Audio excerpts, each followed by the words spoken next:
আসসালামু আলাইকুম, সবাই কেমন আছেন? আশা করি ভালো আছেন। আজ আবারও আপনাদের সামনে নিয়ে হাজির হলাম নতুন একটি রেসিপি।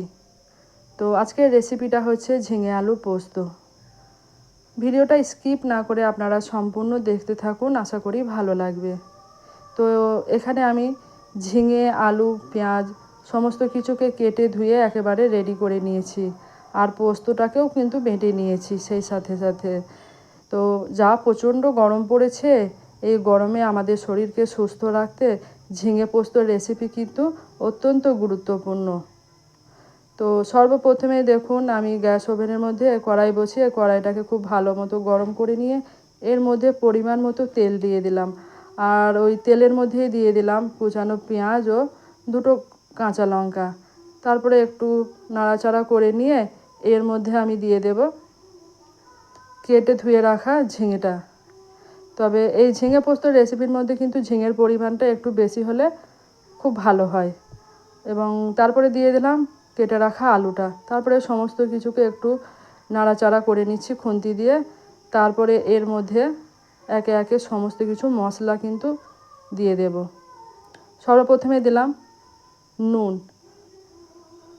নুন দিয়ে আবারও ভালো করে নাড়াচাড়া করে নিচ্ছি। তারপরে একে একে দেখুন মশলা দিলাম লঙ্কা গুঁড়ো, ধনে গুঁড়ো ও জিরে গুঁড়ো। তবে এই ঝিঙে পোস্তর রেসিপির মধ্যে কিন্তু মশলাটা কিন্তু খুব একটা বেশি দেওয়ার দরকার নেই, অল্প মশলাতেই কিন্তু এটা রেডি করা হবে। তো এর আগেও আপনাদের একটা পোস্তর রেসিপি দেখিয়েছিলাম, তো আজকে দেখালাম ঝিঙে পোস্ত। ভিডিওটা সম্পূর্ণ দেখবেন স্কিপ না করে। আর সব শেষে অবশ্যই কমেন্ট করে জানাবেন আজকের রেসিপিটা আপনাদের কেমন লাগলো।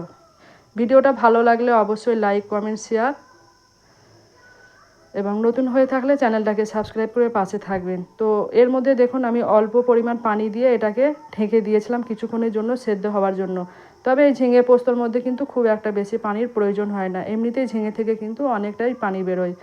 তারপরে এটাকে কিছুক্ষণ ঢাকনা দিয়ে চেপে ঢেকে রাখার পরে ঢাকনাটা খুলে দেখালাম আপনাদের ঝিঙে পোস্ত মোটামুটি সেদ্ধ হয়ে গেছিলো।